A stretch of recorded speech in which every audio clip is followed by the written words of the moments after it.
Este programa especial y diferente al formato regular de Gracia a Vosotros, en la traducción simultánea de un sermón predicado en la conferencia Fuego Extraño, llevada a cabo del 16 al 18 de octubre del año 2013, en la iglesia del pastor John MacArthur. Quiero que abran sus Biblias, si son tan amables, en Primera de Juan capítulo 4. Primera de Juan capítulo 4. Y quiero leerles una porción de las Escrituras que se aplica de manera directa al tema que estamos tratando. Primera de Juan capítulo 4, permítame leer los primeros 8 versículos. Amados, no creáis a todo espíritu, sino probad los espíritus si son de Dios, porque muchos falsos profetas han salido por el mundo. En esto conoced el Espíritu de Dios. Todo espíritu que confiesa que Jesucristo ha venido en carne es de Dios. Y todo espíritu que no confiesa que Jesucristo ha venido en carne no es de Dios. Y este es el espíritu del anticristo, el cual vosotros habéis oído que viene y que ahora ya está en el mundo. Hijitos, vosotros sois de Dios y los habéis vencido, porque mayor es el que está en vosotros que el que está en el mundo. Ellos son del mundo, por eso hablan del mundo y el mundo los oye. Nosotros somos de Dios. El que conoce a Dios nos oye. El que no es de Dios no nos oye. En esto conocemos el espíritu de verdad y el espíritu de error. Amados, amémonos unos a otros, porque el amor es de Dios. Todo aquel que ama es nacido de Dios y conoce a Dios. El que no ama no ha conocido a Dios, porque Dios es amor. Quiero llevarlos de regreso al versículo 1. Probad los espíritus. Un mandamiento del apóstol Juan. Probad los espíritus. Aquí espíritus significa personas. Probad, dokimazo, un término usado en la metalurgia para evaluar la pureza del metal. Prueba las personas, sean humanas o sean angélicas. Prueba las personas. Se nos recuerda hacer esto también en 1 Tesalonicenses capítulo 5, versículos 21 y 22, a no menospreciar las profecías, sino examinadlo todo. Y la misma palabra es usada para probar. Es la misma que estamos usando, la misma que estamos viendo. Esto es crítico. Es crítico porque Satanás existe, y porque los demonios existen, y porque operan un reino de mentiras que domina el mundo. Satanás es el Dios de este mundo, el príncipe de la potestad del aire, el gobernante de las tinieblas espirituales en lugares celestiales, y a él se le ha permitido estar suelto en este mundo como un león rugiente buscando a quien devorar. Él y sus agentes están disfrazados como ángeles de luz, de acuerdo con el apóstol Pablo en su carta a los Corintios. Y no nos debe sorprender que Satanás opera 99% del tiempo en la religión falsa, en las mentiras, en el engaño. Satanás no es el que está detrás de la conducta impía, corrupta, pecaminosa de cualquier sociedad. La carne se encarga de eso. Satanás está detrás de la religión corrupta, los sistemas falsos de creencia. Realmente es importante entender eso. Vayan por un momento a 2 de Corintios capítulo 10. 2 de Corintios capítulo 10. La gente habla de la batalla espiritual con respecto a Satanás y a los demonios, y creo que casi siempre están mal, la entienden mal. Ellos inventan la idea de que supuestamente debemos estar persiguiendo a Satanás por todos lados. Me acuerdo en una ocasión, en una conferencia de pastores, en una iglesia maravillosa y prominente, y el pastor se puso de pie para comenzar la conferencia de pastores con varios miles de hombres y dijo, oremos. Y las primeras palabras de su boca fueron, Satanás, te atamos. Y yo casi me caigo. ¿Qué? ¿Oremos? Y la primera palabra es Satanás, y le está hablando al diablo, diciéndole al diablo lo que puede o no puede hacer. Quizás piensa que eso es batalla espiritual, y quizás piensa que él tiene el poder de hacer eso, pero eso es un engaño. La batalla espiritual se describe en 2 de Corintios 10:3 con estas palabras. Porque las armas de nuestra milicia no son carnales. Las armas de nuestra milicia no son carnales. Esto es, no son de la carne, esto es, no son humanas. Estamos en la carne, en el sentido, versículo 3 dice de que somos humanos. Cuando dice que andamos en la carne, no está hablando de pecado, sino simplemente de ser humano. No obstante, no podemos luchar, no podemos estar en la guerra, no podemos librar la batalla de acuerdo con la carne, conforme a la carne. Nuestras armas no son humanas, no pueden ser humanas, no pueden ser la ingenuidad, la inteligencia, no puede ser nada inventado por el hombre, no importa lo nobles que sean nuestros deseos, no podemos librar esta batalla con armas humanas, se necesita mucho más que eso. Tienen que ser, de acuerdo con el versículo 4, poderosas en Dios, divinamente poderosas. Estamos involucrados en una batalla espiritual, la cual no puede ser peleada con armas humanas. No importa lo nobles, lo bien concebidas, lo bien diseñadas que nosotros pensemos que lo son. ¿Por qué?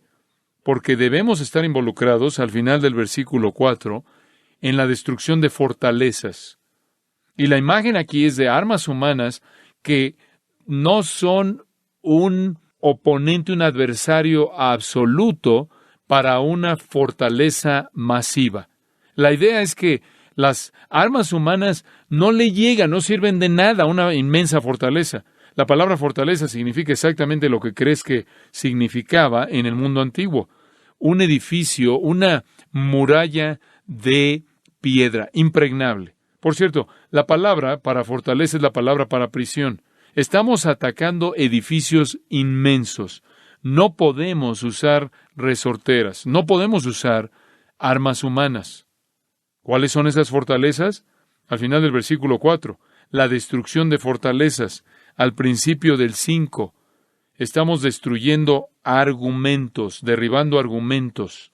Las fortalezas son definidas en el siguiente versículo.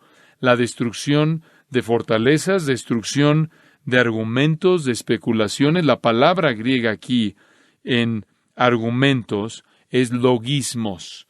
Ideas, ideologías, teorías, puntos de vista, sistemas de creencias, psicologías, filosofías, religiones. En esto estamos involucrados en la guerra espiritual. Es una batalla por cómo piensa la gente. Es una batalla por la mente. No tiene nada que ver con estar persiguiendo a Satanás. No tiene nada que ver con estar persiguiendo demonios. No está dentro del espectro de nuestra capacidad. Nuestra batalla es una batalla por la mente. ¿Por qué? Porque el mundo está encarcelado en sistemas de creencias. Están fortificados ahí, están refugiados ahí detrás de fortalezas, en el sentido que son impregnables en sus ideologías. Son impenetrables, es la idea. Esas fortalezas en las cuales ellos viven se convierten en sus cárceles y terminan siendo sus tumbas. Y el arquitecto de todas estas fortalezas no es ningún otro que Satanás mismo. Él es el padre de mentiras. Él es el archiengañador. Él es el ángel de luz definitivo y él disemina su gran trabajo a través de sistemas falsos de creencias.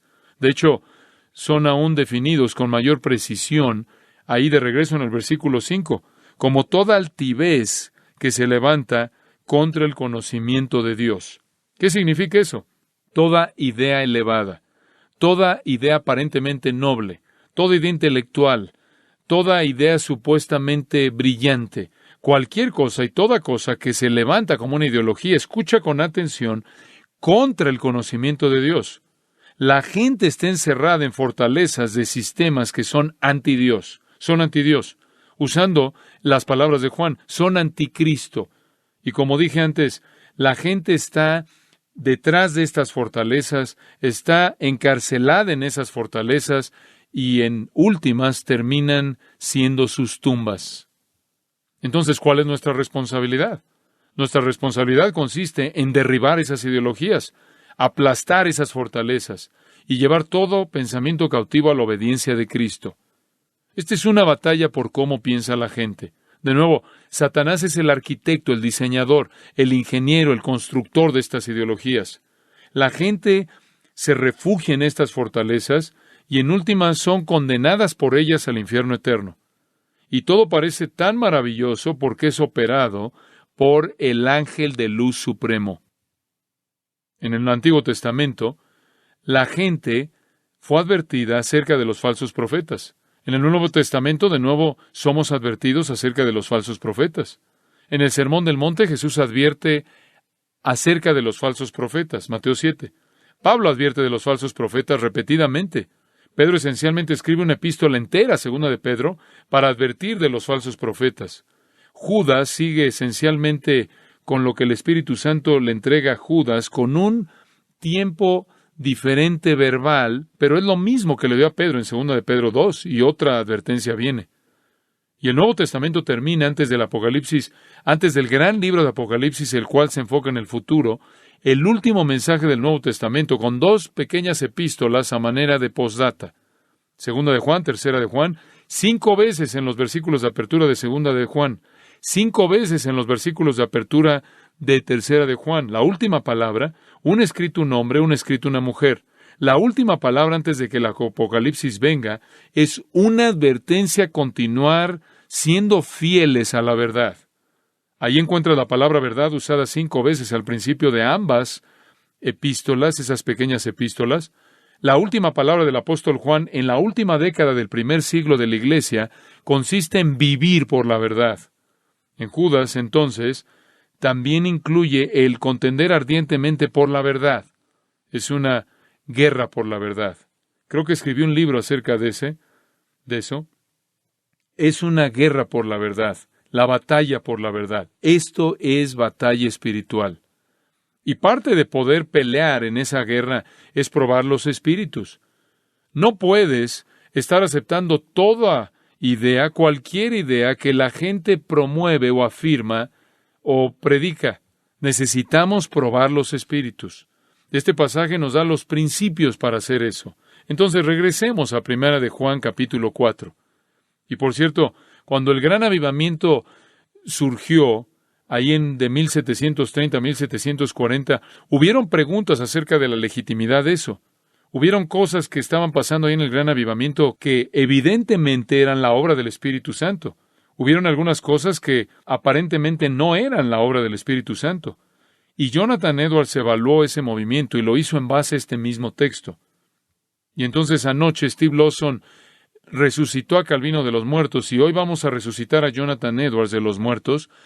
Vamos a dejar que nos hable un poco. Jonathan Edwards escribió un libro llamado Las marcas distintivas de una obra del Espíritu de Dios. Las marcas distintivas de una obra del Espíritu de Dios. Y lo basó en 1 de Juan capítulo 4 y fue publicado en 1741. Edwards afirmó que este pasaje es el cimiento para evaluar cualquier cosa que dice ser la obra del Espíritu de Dios. Estas son pruebas universales, estas son pruebas que trascienden el tiempo, que son dadas a nosotros no por Jonathan Edwards, él meramente las vio como lo vamos a hacer, sino que nos fueron dadas por el Espíritu Santo. Son pruebas que trascienden el tiempo por las cuales debemos medir todo movimiento espiritual, toda predicación. Todo predicador debe ser evaluado por estas pruebas. Lo que verdaderamente es del Espíritu Santo se va a conformar a esto. Es maravilloso que el Espíritu de Dios nos ha dado esto. Toda línea de evaluación converge en estos 8 versículos. Y es la responsabilidad de todo pastor, todo maestro, todo predicador, todo cristiano examinar toda declaración y probar toda persona y profecía, como los bereanos nobles, examinando todo para ver si es verdad. Ahora, ¿cuál es el punto aquí? El punto, de manera clara, es una obra del Espíritu Santo. Regresen al capítulo 3, versículo 24. Y el que guarda sus mandamientos permanece en Dios, y Dios en él. Y después esta afirmación. Y en esto sabemos que Él permanece en nosotros, por el Espíritu que nos ha dado. Nuestra salvación, dice Juan, es confirmada y estamos seguros de que pertenecemos a Cristo por la obra del Espíritu Santo. Eso es lo que está diciendo. Nuestra certeza, lo repito, nuestra confianza, la afirmación de la realidad de nuestra salvación está basada en la obra del Espíritu Santo. Yo sé que el Espíritu Santo es invisible. El Espíritu Santo opera de una manera sobrenatural, divina e imperceptible dentro de nosotros.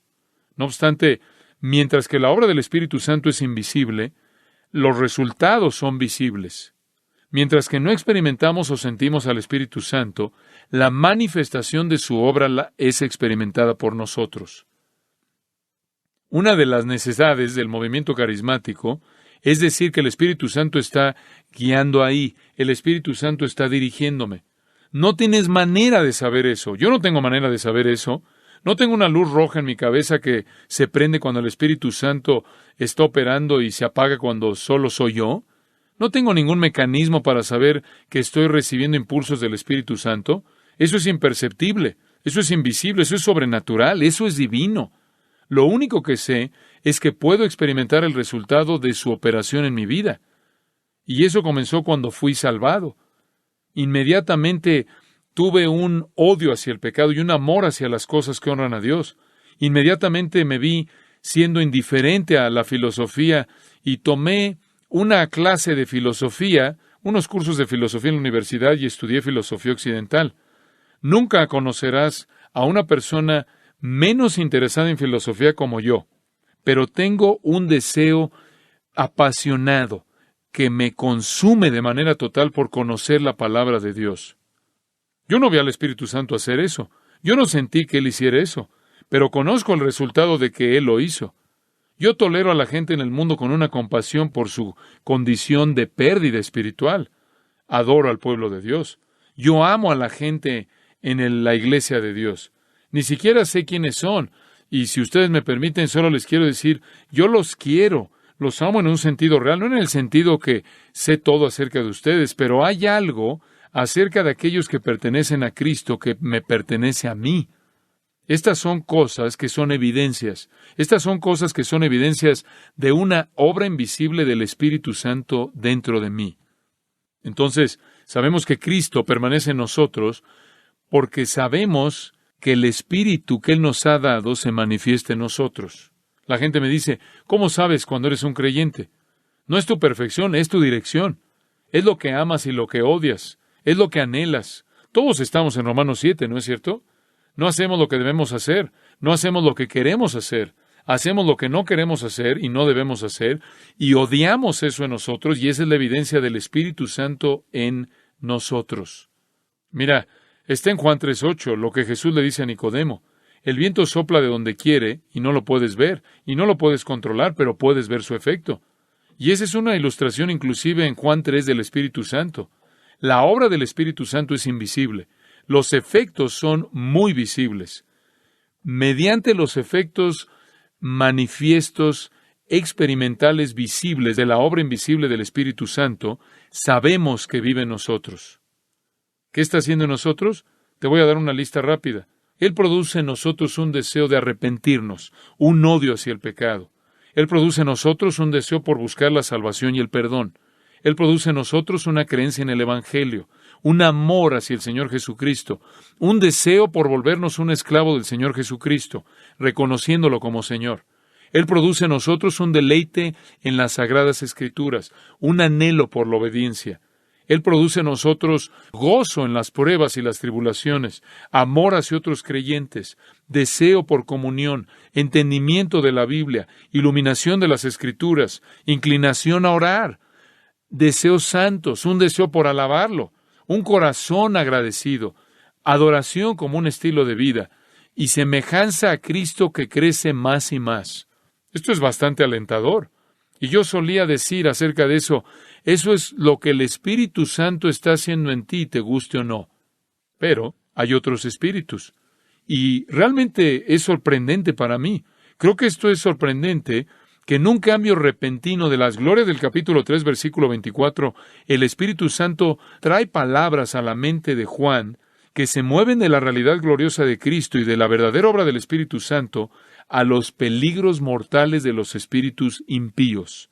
Personas impías que no son de Dios, que son anti Dios, que son anticristo. Y realmente no estamos muy sorprendidos por esto, porque se nos ha advertido por el Espíritu Santo desde el Antiguo Testamento. Los engaños satánicos siempre están con nosotros, como lo estuvieron desde el huerto, ¿no es cierto? Siempre está en operación, siempre es eficaz. Dios siempre ha advertido a su pueblo, ha llamado a su pueblo a que sea vigilante, ha llamado a su pueblo a ejercer discernimiento. Es una larga batalla por la verdad y sigue en su máxima intensidad todo el tiempo, y el verdadero pueblo de Dios siempre ha tenido que luchar contra los falsos profetas y los mentirosos. Y lo que los hace eficaces es su engaño. Es una ironía muy extraña para mí, una ironía muy extraña ver que en el movimiento carismático, si los criticas, si te esfuerzas por ser vigilante y ejercer discernimiento, y si te esfuerzas por contender por la verdad y evaluarlos y llamarlos a que se apaguen a las Escrituras y expones su error, te condenan como el pecador. Tú eres el que estás estorbando el cumplimiento de la oración de Jesús en Juan 17 por la unidad de su iglesia. ¿Cómo lo sé? Lo he vivido. Lo he vivido. Para que ellos tengan éxito, tienen que convertir el discernimiento en una iniquidad. Tienen que convertir el discernimiento en una transgresión contra Cristo y contra su oración sumo sacerdotal. Para que el movimiento carismático sobreviva, es esencial que ataque a los guerreros de la verdad y los convierta en enemigos del Espíritu Santo, porque si la doctrina sana gobierna, ellos no sobreviven.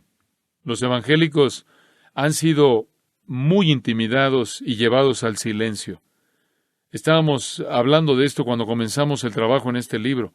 No podíamos encontrar un libro que expusiera, que exhibiera al movimiento carismático por lo que es, que hubiera sido publicado, un libro que en algún punto hubiera sido publicado en los últimos 15 años. Han tenido mucho éxito en callar a los evangélicos. Y entonces regresamos a Primera de Juan y se nos manda probar las personas que promuevan cualquier cosa en el nombre de Dios y en el nombre de Cristo para ver si son de Dios. Desde el principio se nos instruye, aquí desde el principio de este versículo, con estas palabras: Amados, no creáis a todo espíritu. ¿Por qué?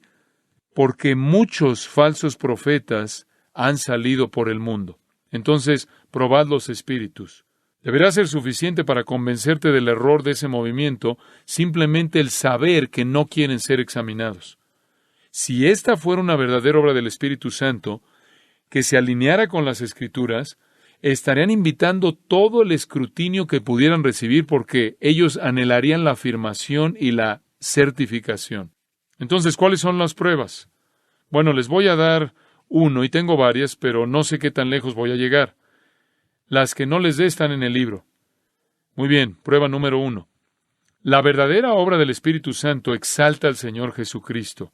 La verdadera obra del Espíritu Santo exalta al Señor Jesucristo. Versículo 2. En esto conoced el Espíritu de Dios. Así es como sabes, así es como conoces. Todo espíritu que confiesa que Jesucristo ha venido en carne es de Dios. Y todo espíritu que no confiesa que Jesucristo ha venido en carne no es de Dios. Y este es el espíritu del anticristo, el cual vosotros habéis oído que viene y que ahora ya está en el mundo. La primera prueba es la prueba cristológica. La primera prueba tiene que ver con la persona de Jesucristo. Todo espíritu que confiesa que Cristo es de Dios es positivo. Cualquier espíritu que no confiesa a Cristo no es de Dios. Todo comienza con cristología. Todo comienza con un entendimiento claro, verdadero de la encarnación, que Jesús, Dios en carne humana, es entendido bíblicamente. Ahora, ¿de qué está hablando aquí Juan de manera específica? ¿De qué está escribiendo Juan aquí específicamente? Habían algunos que negaban que Jesucristo realmente era humano. Esto en los primeros años era llamado docetismo, de doqueo, lo cual significa parecer. Y la idea, claro, salió del dualismo filosófico, del dualismo griego, el cual decía que la materia es mala y el espíritu es bueno. Cualquier cosa que sea material es mala. Cualquier cosa que sea espíritu es buena. Y entonces el Hijo de Dios realmente no podía ser físico. Él podía ser material. Él sería material y por lo tanto sería malo en la idea dualista. Entonces ellos dijeron que él solo parecía ser humano, pero realmente no era humano. Entonces estaban cuestionando la verdadera humanidad de Jesucristo. ¿Acaso eso importa? Sí, importa. Sí, importa. Porque si Él va a ser el sustituto que muere en tu lugar, Él debe ser humano. Si tus pecados le van a ser imputados y Él va a ser castigado en tu lugar, debe ser humano. Además, si su vida va a ser acreditada a tu cuenta, Él debe vivir como hombre, como un ser humano. Su humanidad importa. Ahora, aquí no encontramos una cristología ampliamente desarrollada. Esa no es la intención de Juan. Él meramente está apuntando un error que existía en ese entonces y atacaba la verdadera naturaleza de Cristo como 100% Dios y 100% hombre. Y simplemente podemos extraer de eso que todo comienza con una verdadera cristología. Jesús es totalmente Dios. Él es totalmente hombre. Fue en el 451 en el Concilio de Calcedonia que lo que era llamado monofisitismo fue declarado hereje. Y eso era que las dos naturalezas de Jesús estaban mezcladas, y este fue un gran debate desde el principio. Simplemente les estoy contando algo de la historia de la Iglesia. Ellos afirmaron el asunto, resolvieron el asunto de las dos naturalezas de Jesucristo estando unidas en una persona y no mezcladas. Ahora, no todos los elementos del Nuevo Testamento o de la revelación del Antiguo Testamento acerca de la cristología están aquí. La primera prueba es un concepto correcto del Hijo de Dios encarnado. Y si todo ello no es explícito aquí, todo ello es implícito aquí. Todo es implícito aquí. Las religiones falsas y las sectas cristianas herejes, como ustedes saben, todas tienen una cristología aberrante. Todas tienen una cristología corrupta. Los mormones creen que Jesús es el hermano espíritu de Lucifer, que fue un ser creado por Dios, quien él mismo fue un ser creado. Todas las sectas tienen un concepto aberrante de Cristo, pero el Espíritu Santo no lo tiene. El Espíritu Santo tiene una perspectiva, un concepto correcto de Cristo, siempre presentando de manera correcta la gloria del Hijo. Cualquier predicador lleno del Espíritu Santo va a estar dominado por Cristo y presentándolo de una manera correcta, verdadera, exaltada. Es cuestión de teología sana, pero también es cuestión de preeminencia y también es cuestión de claridad en el Evangelio. Entonces, en donde encuentras alguna deficiencia en la naturaleza de Cristo o la prominencia de Cristo, la preeminencia de Cristo o el Evangelio, esta no es la obra del Espíritu Santo. Jesús dice en Juan 14, 15 y 16 que cuando el Espíritu venga, Él va a mostrarte a mí. Su ministerio consiste en apuntar a mí. Él te va a llevar a toda la verdad acerca de mí. Cualquier persona que está equivocada acerca de quién es Cristo, o que minimiza quién es Cristo, o que contamina el Evangelio, o que distrae del Hijo al Espíritu, no está operando en el Espíritu. No está operando en el Espíritu. Jonathan Edwards decía que el diablo tiene la enemistad más amarga, más implacable en contra de Cristo. Él nunca estaría buscando producir en los hombres pensamientos más honorables acerca de Cristo. El diablo busca torcer, confundir, suprimir y representar equivocadamente las glorias del Hijo de Dios. El diablo busca alejar la atención del Hijo de Dios a una imagen falsa del Espíritu Santo, mientras que pretende honrar a Jesús. Una verdadera obra del Espíritu hace lo opuesto. Una verdadera obra del Espíritu exalta al verdadero Cristo en toda su preeminencia gloriosa y en un entendimiento correcto y pleno de su Evangelio. Si el movimiento carismático estuviera siendo producido por el Espíritu Santo, la gloria de Cristo prevalecería por todos lados. Estaría dominado por Cristo y toda persona en el movimiento estaría doblando la rodilla al verdadero Cristo en creencia del verdadero Evangelio. La gente sería humilde, estaría llena de gozo, sería sacrificial, estarían confesando, estarían declarando a Jesús como Señor y ellos mismos como sus esclavos, estarían negándose a sí mismos, tomando sus cruces y siguiéndole a donde quiera que los guiara. Sin embargo, con mucho orgullo, un libro escrito por Jack Hayford y un caballero llamado Moore anuncia que la marca distintiva del movimiento carismático es la preeminencia del Espíritu Santo. Y cito, en el popurrí pentecostal solo una cosa es igual para todas, la pasión que tienen por experimentar la presencia y el poder del Espíritu Santo. Fin de la cita. Cuando el Espíritu Santo es la persona que se busca, su obra ha sido rechazada. Cristo es oscurecido, las Escrituras menospreciadas y una preocupación con las experiencias engañosas y falsas que se imaginan que es inducida por el Espíritu Santo, pero no tiene nada que ver con el Padre en absoluto. Efesios 3, versículo 14. Escuchen lo que dijo Pablo. Por esta causa doblo mis rodillas ante el Padre. Aquí está la oración de Pablo, de quien toma nombre toda familia en los cielos y en la tierra, para que os dé, conforme a las riquezas de su gloria, el ser fortalecidos con poder en el hombre interior por su espíritu. Pablo está diciendo, estoy orando al Padre y le estoy pidiendo que permita que su espíritu los fortalezca para que, este es el propósito, para que habite Cristo por la fe en vuestros corazones, a fin de que, arraigados y cimentados en amor, seáis plenamente capaces de comprender con todos los santos cuál sea la anchura, la longitud, la profundidad y la altura, y de conocer el amor de Cristo, que excede a todo conocimiento, para que seáis llenos de toda la plenitud de Dios.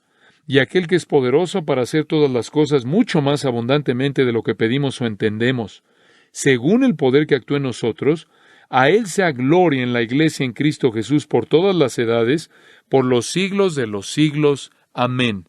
¿Cuál es la oración de Pablo? Es que el Espíritu te lleve a un entendimiento pleno del amor de Cristo. Siempre apunta a Cristo.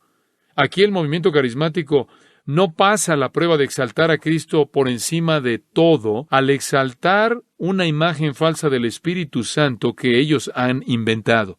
Enséñame una persona obsesionada con el Espíritu Santo y te mostraré una persona no llena del Espíritu Santo. Enséñame una persona obsesionada con el Señor Jesucristo, nunca cansándose de aprender y amarlo, prácticamente cautivada por su gloria magnífica y buscando obedecerlo y ser como Él, y te mostraré una persona llena del Espíritu. Así se ve una persona llena del Espíritu. Gran parte del movimiento, de hecho, es anticristo. Historias acerca de visiones de Jesús en círculos carismáticos realmente me aterran. Algunos han proclamado que han visto a Jesús vestido como bombero. Otros lo han visto de cientos de metros de alto. Otros se reúnen con Él de manera habitual en el baño. Algunos lo han visto bailar en un basurero. Otros lo han visto sentado en una silla de ruedas en un lugar que cuida gente de edad. Otros han caminado con Él por mucho tiempo en la playa, y así siguen. Un autor carismático dice, y cito, poco tiempo después de que el Espíritu Santo se revelara a sí mismo, vi a Jesús, y después le pregunté al Señor que me llevara a su lugar secreto. Estaba acostado en el pasto y dije, Jesús, ¿te acostarías a mi lado? Estábamos ahí, juntos, mirándonos el uno al otro a los ojos. El Padre también vino y se reclinó junto a Jesús. Fin de la cita. Emocionalismo, fantasía absurda, que no tiene nada que ver con Jesús o el Espíritu Santo. Engaños, probablemente. Mentiras, seguro. Pero no encuentran su fuente en el Espíritu Santo. Y no solo son esas imágenes absurdas, como las que lees en el cielo es real, supuestamente de un niño de 4 años que fue al cielo y regresó y describió a Jesús y el caballo de Jesús, y Jesús siendo de estatura más baja que Miguel. Digo, eso es ya bastante malo en sí, pero lo que es peor son las herejías acerca de Él. En el libro van a leer de esto. Jesús no vino a la tierra como Dios en carne humana. Él nunca dijo ser Dios, dicen ellos. Él adoptó la naturaleza pecaminosa de Satanás en la cruz, murió espiritualmente y se fue al infierno por 3 días. El predicador de la prosperidad, Kenneth Copeland, exhibe la manera blasfema y no bíblica en la cual Jesucristo es tratado en el movimiento de palabra de fe. Y cito, ¿cómo entonces Jesús en la cruz dijo, Dios mío? Porque Dios ya no era su Padre. Él asumió la naturaleza de Satanás. Y les estoy diciendo, Jesús está en medio de ese foso. Él está sufriendo todo lo que hay por sufrir.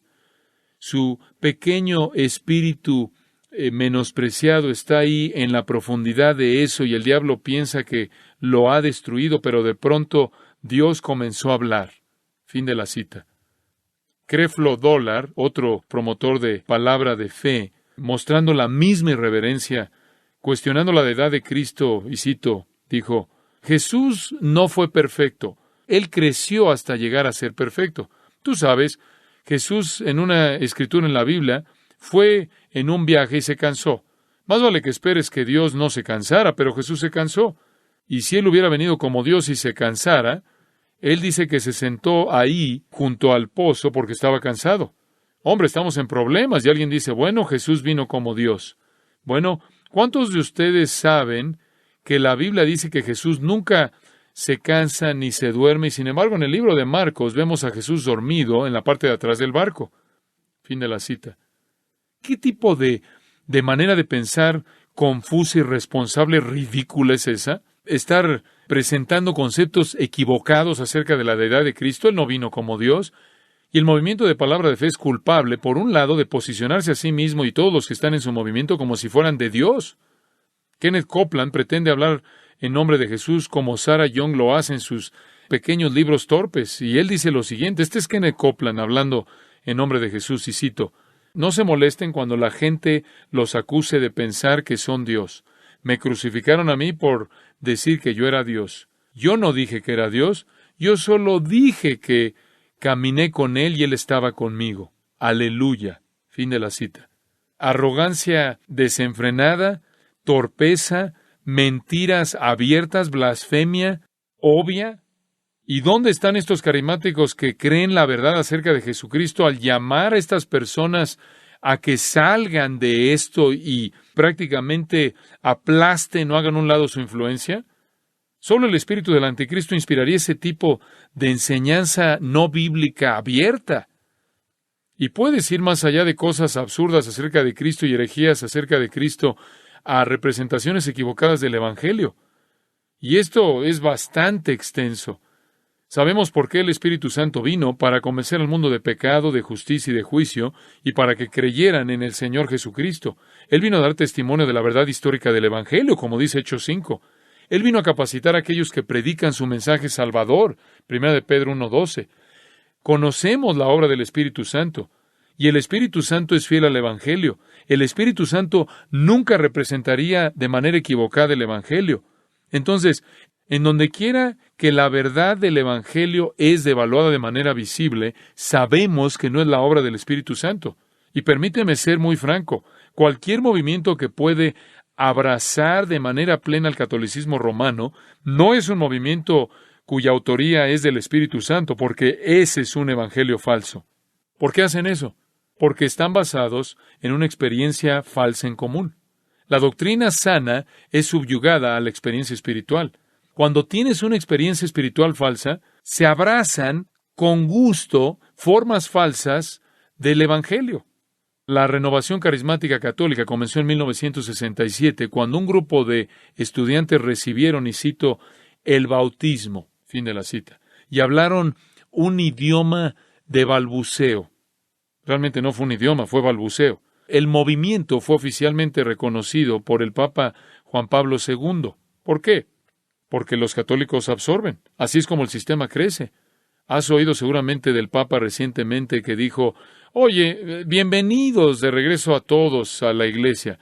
Homosexuales, está bien, ateos, también vas al cielo si haces tu mejor esfuerzo. Ese es el catolicismo romano. Absorbe a los herejes, absorbe a los disidentes, absorbe a la gente que está afuera. Simplemente haz crecer el sistema. ¿Por qué? Porque el sistema tiene un rey, y ese es el rey de las tinieblas. Para el año 2000, este es el año 2000, habían 120 millones de católicos carismáticos. Hay más de 500 millones de carismáticos, entonces 1 de cada 5 es un católico romano a nivel global. Los católicos carismáticos se aferran, adoptan una teología católica, doctrina católica, y niegan que un creyente es justificado por la fe únicamente, ¿no es cierto? ¿Es por qué? Por obras. Ellos creen en la eficacia ex opere operato de los 7 sacramentos romanos. Están hasta acá en la idolatría de la misa católica, en ese intento horrendo de volver a sacrificar una y otra vez a Cristo. En una manera idólatra veneran a María y a los santos, y han sido abrazados de manera plena por pentecostales protestantes. ¿Por qué alguien haría eso? Hacer una concesión al catolicismo. Simplemente se vuelven parte de la tela contemporánea de los evangélicos. Escuchen este reporte y cito, 10,000 carismáticos y pentecostales oraron, cantaron, bailaron, aplaudieron y gritaron bajo el vínculo en común del Espíritu Santo durante una convención ecuménica de 4 días el verano pasado. Alrededor de la mitad de los participantes en el Congreso del Espíritu Santo y la evangelización del mundo eran católicos. El Espíritu Santo quiere romper, quiere derribar las paredes entre católicos y protestantes, dijo Vinson Synan, el director teológico de la Universidad de Pat Robertson, quien guió el Congreso. Fin de la cita.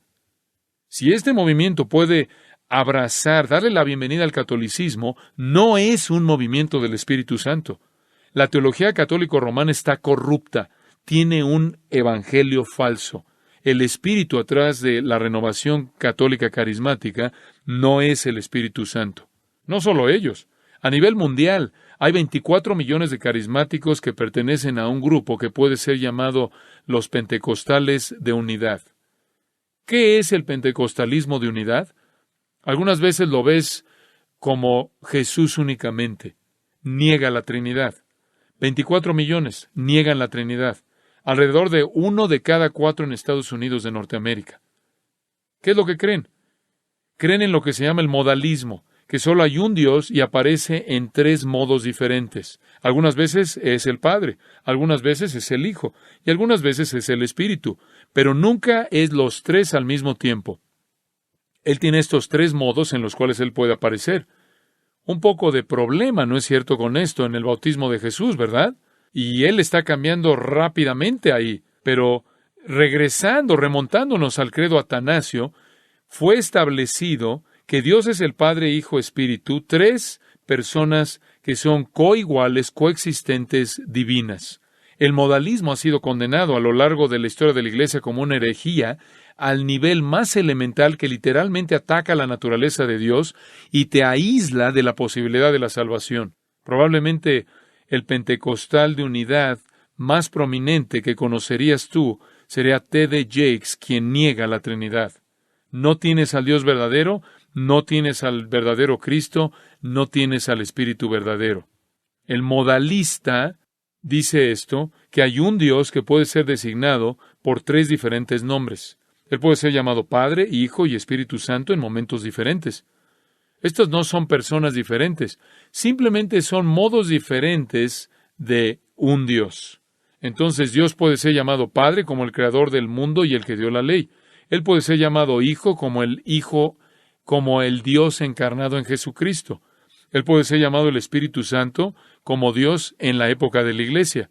Y de la misma manera, Jesucristo es Dios y el Espíritu de Dios, pero no como personas distintas. Los concilios de Nicea en el 325 y Constantinopla en el 381 condenaron de manera universal el modalismo como herejía. La iglesia más grande en Estados Unidos de Norteamérica es, creo que ustedes la podrán llamar iglesia con una I latina minúscula, es la de Joel Osteen en Houston. Una variedad superficial de universalismo. El universalismo está en un contraste totalmente opuesto con todo lo que las Escrituras dicen, y cuando se le preguntó qué era lo que pensaba acerca de personas que se rehusaban a aceptar a Jesucristo, él dio una respuesta que podría haber salido de los labios del Papa Francisco. Él dijo, bueno, y cito, no sé si creo que están mal, yo creo, esto es lo que la Biblia enseña, y a partir de la fe cristiana, esto es lo que yo creo, pero yo solo creo que solo Dios va a juzgar el corazón de una persona. Yo he pasado mucho tiempo en India con mi papá, y no conozco mucho acerca de su religión, pero sé que aman a Dios, y no sé, he visto su sinceridad, entonces no sé, yo sé que para mí, y esto es lo que la Biblia enseña, yo quiero tener una relación con Jesús. Fin de la cita. En una ocasión diferente se le preguntó si los mormones eran verdaderos cristianos, y su respuesta fue, y cito, bueno, en mi mente lo son. Mitt Romney ha dicho que él cree en Cristo como su Salvador, y eso es lo que yo creo. Entonces tú sabes, yo no soy el que puede juzgar los pequeños detalles. Entonces yo creo que lo son. Fin de la cita. ¿Entiendes lo influyente que es él? Es inmenso. Esto es universalismo. Por cierto, el mormonismo dijo experimentar los mismos fenómenos sobrenaturales que los pentecostales y carismáticos experimentan hoy. En la dedicación del templo Kirtland, que fue construido en 1836 por José Smith reportó los siguientes fenómenos que ocurrieron ahí en la dedicación del templo. lenguas, profecía y visiones milagrosas. Otros relatos de testigos oculares son, y cito, hubieron grandes manifestaciones de poder, tales como hablar en lenguas, ver visiones, administraciones de ángeles. Ahí el Espíritu del Señor, como en el día de Pentecostés, fue derramado de manera abundante. Cientos de ancianos hablaron en lenguas. Fin de la cita. Ahí lo tienes. Más de medio siglo antes de que Carlos Parham lanzara el movimiento carismático, los mormones están haciendo lo mismo. Los mormones, te recuerdo, creen que Jesús es el hermano espíritu de Lucifer. ¿Es esta una obra del Espíritu Santo? No lo fue en el caso de los mormones, y tampoco lo es en el caso de aquellos que lo siguieron. Y después, claro, otra distorsión carismática importante se encuentra en las promesas de salud y prosperidad del movimiento de palabra de fe. Este es un evangelio falso. Estoy tratando de mostrarte todas las maneras en las que puedes atacar a una cristología verdadera. El evangelio de la prosperidad, horrendo, pero es la característica definitiva o distintiva de todo el pentecostalismo, de tal manera que la mayoría de los pentecostales, que exceden el 90% en la mayoría de los países, se aferran a un evangelio de la prosperidad. Esta es la razón por la que esto ha crecido, porque miente al prometer éxito y salud y riquezas. Y lo que hace es que se aprovecha, explota a los pobres. Explota a los pobres. El evangelio de la prosperidad no tiene interés en el evangelio bíblico.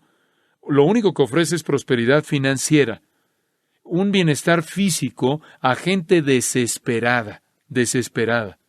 Les ofrece comodidades carnales, riquezas terrenales, éxito mundano a millones de personas que literalmente entregaron lo poquito que tenían para comprarlo. Es lo peor, es lo más horrendo. El explotar a los enfermos, explotar y aprovecharte de los pobres y enriquecerte al mentirles. ¿Hay algo más miserable que eso? Y después atribuírselo al Espíritu Santo y asociarlo con el nombre de Jesús. Los promotores de esta perversión son culpables de vender un evangelio falso, traficar con la herejía. Los predicadores de la prosperidad han hecho del cristianismo una burla. Un escritor dice, y cito, el evangelio de la prosperidad es la versión del cristianismo de la lucha libre profesional. Fin de la cita. Eso comunica, eso se te queda. Pero por otro lado, los engañadores espirituales un día serán castigados por su engaño blasfemo. Judas 13. Si fuéramos a sumar los números de personas conectados con los grupos herejes, católicos romanos, pentecostales de unidad y evangelio de la prosperidad del palabra de fe, la suma estaría en los cientos y cientos de millones. De hecho, es la mayoría en el movimiento. Y esto nos lleva de regreso a nuestro punto. ¿Una verdadera obra del Espíritu Santo hace qué? ¿Exalta a quién? A Cristo, su persona, su obra, su evangelio. Ahora, cuando recibas el libro y lo van a recibir, van a leer mucho más de este tipo de cosas para sustanciar las desviaciones de este movimiento. Permítanme incluir los otros puntos, mencionarlos, y pueden esperar hasta que los lean. El segundo punto, observen los versículos 4 y 5 de Primera de Juan 4. Hijitos, vosotros sois de Dios, y los habéis vencido, porque mayor es el que esté en vosotros que el que esté en el mundo. Ellos son del mundo y por eso hablan del mundo y el mundo los oye. ¿Sabes por qué ese movimiento crece? Porque está ofreciéndole a la gente en el mundo lo que ya quiere. Es mundano. Le está ofreciendo lo que el corazón no regenerado quiere. Salud, riqueza, prosperidad. Lo empacan de la manera que pueden. Les pueden dar una experiencia emotiva, de mucha emoción. Los pueden sacar de las tristezas de la experiencia diaria. Los pueden colocar en una multitud, hacer que las luces se prendan y se apaguen, que la música esté a todo volumen y elevarlos a algún tipo de experiencia que pueda equipararse a la experiencia que la gente tiene cuando tiene que tomar para escapar de la realidad. Todo es mundano, música, emoción, liberación, libertad, promesas de salud, prosperidad, experiencias estáticas, la esperanza de prosperidad, son del mundo, versículo 5. Hablan del mundo y el mundo los oye. Ahí tienes una descripción de el por qué el movimiento crece. Son hombres mundanos hablándole a gente mundana acerca de cosas mundanas. No tiene nada que ver con el reino de Dios. Nada. Por otro lado, me encanta esto. Nosotros hemos vencido al mundo. Hemos vencido al mundo. ¿No nos interesa eso? ¿Ellos no oyen esa advertencia? No amáis al mundo ni las cosas que están en el mundo.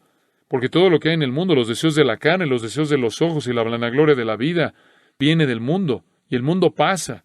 Joel Osteen escribe un libro, Tu mejor vida ahora. Eso es todo. Ese es el mensaje. La única manera en la que es verdad que tu mejor vida es ahora es si vas al infierno. Porque si vas al cielo, esta no es tu mejor vida. Y claro, toda esta música emotiva, a todo volumen, lleva promesas falsas, en un tono en el cual no hay una interacción mental, un tono que adormece, un tono de satisfacción personal que inclusive se vuelve aún más sensual. El Espíritu Santo no provee la lascivia, la lujuria superficial que hace a un lado la mente de un corazón caído. Eso no es lo que el Espíritu Santo da. Él trae humildad, quebrantamiento, arrepentimiento, y produce en nosotros amor, gozo, paz, paciencia, benignidad, bondad, fe, mansedumbre, templanza, sin música. La atracción primordial es el deseo carnal. ¿Y notaste cómo los predicadores desfilan y lucen su mundanalidad? ¿Simplemente la lucen? Lo tienen que hacer, así es como vendes la historia. Ve lo que me pasó, te podría pasar a ti. Esto es una artimaña. Es una versión espiritual de Bernie Madoff. 9 de 10 pentecostales viven en pobreza. 9 de 10 viven en pobreza. Alrededor de 90% de los pentecostales y carismáticos en Nigeria, Sudáfrica, India y las Filipinas, no obstante, creen que Dios les va a dar prosperidad material a todos los creyentes que tengan suficiente fe. ¡Qué mentira! Tú sabes, el Evangelio de la Prosperidad es más reprensible en términos morales que un casino de Las Vegas porque se pone una máscara de religión, se disfraza de religión. En Las Vegas te roban el dinero, pero lo esperas, porque lo domina la mafia, pero no esperas que gente que representa a Dios haga lo mismo. Y cuando Jesús vio a la viuda poner lo último que tenía en la ofrenda del templo, Él dijo, este templo va a ser derribado. Ninguna piedra va a quedar encima de la otra. No sé lo que se te ha enseñado acerca de esa historia de la viuda que dio todo lo que tenía. Ese no fue un ejemplo de ofrenda cristiana. Dios no espera que des todo lo que tienes, te vayas a casa y mueras. Eso es lo que le sucede a una viuda que ha sido prácticamente explotada por una religión de obras, una religión por obras. Ella estaba tratando de comprar con lo último que tenía su acceso al reino, porque eso es lo que se le había enseñado. Y Jesús dice, cualquier sistema que explota a la gente al punto en el que no tiene nada, en una esperanza falsa, va a ser derribado. Y así fue. Permítanme únicamente mencionar las otras. Me estoy saltando todo lo bueno. Me estoy saltando la historia del profeta borracho en mi oficina, pero pueden leer acerca de eso. Muy bien, número 3. Rápidamente, tengo que detenerme. La verdadera obra del Espíritu Santo apunta a la gente a la Biblia. Oímos eso de Conrad anoche, ¿no es cierto? La verdadera obra del Espíritu Santo apunta a la gente a la Biblia. Vayan al versículo 6. Nosotros somos de Dios. El que conoce a Dios nos oye. El que no es de Dios no nos oye. En esto conocemos el espíritu de verdad y el espíritu de error. ¿Cómo conocemos al espíritu de verdad? ¿Cómo distinguimos al espíritu de verdad del espíritu de error? Porque el espíritu de verdad nos lleva ¿a dónde? A las Escrituras, la Biblia, a la Biblia. Así es como lo conocemos, así lo conocemos.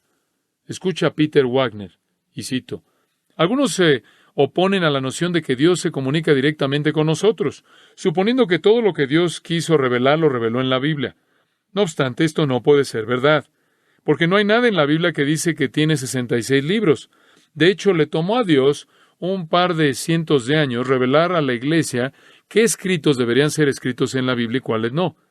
Esa es revelación extrabíblica. De hecho, Aún así, los católicos y protestantes están de acuerdo en el número. Más allá de eso, creo que la oración tiene doble sentido. Esto es, le hablamos a Dios y esperamos que nos hable a nosotros. Podemos oír la voz de Dios. Él también revela nuevas cosas a profetas, como lo hemos visto. Fin de la cita. Jack Dire, con quien también tuvimos una conversación, y dice esto. Él enseñó en el Seminario Teológico de Dallas y se fue. Y dice esto, y cito: la suficiencia de las Escrituras es una doctrina demoníaca. Para cumplir el propósito más elevado de Dios para nuestras vidas, necesitamos ser capaces de oír su voz, tanto en la palabra escrita como en la palabra hablada de manera fresca desde el cielo. Satanás entiende la importancia estratégica de que los cristianos oigan la voz de Dios, y por ello ha lanzado varios ataques contra nosotros en esta área. Fin de la cita. ¿Escuchaste eso? Satanás es el que los está llamando a la fidelidad escritural. Él añade, y cito: uno de los ataques más exitosos de Satanás ha sido el desarrollar una doctrina que enseña que Dios ya no nos habla excepto por la palabra escrita. En últimas, esta doctrina es demoníaca. Inclusive los teólogos cristianos han sido usados para perfeccionarla. Fin de la cita. ¿Demoníaca? La prueba no ha sido aprobada. Una prueba más, solo la menciona. Amados, amémonos unos a otros, porque el amor es de Dios. Todo aquel que ama es nacido de Dios y conoce a Dios. El que no ama no ha conocido a Dios, porque Dios es amor. La verdadera obra del Espíritu Santo manifestando el amor de Dios, el amor hacia Dios, el amor hacia el pueblo de Dios. La verdadera obra del Espíritu Santo eleva el amor bíblico.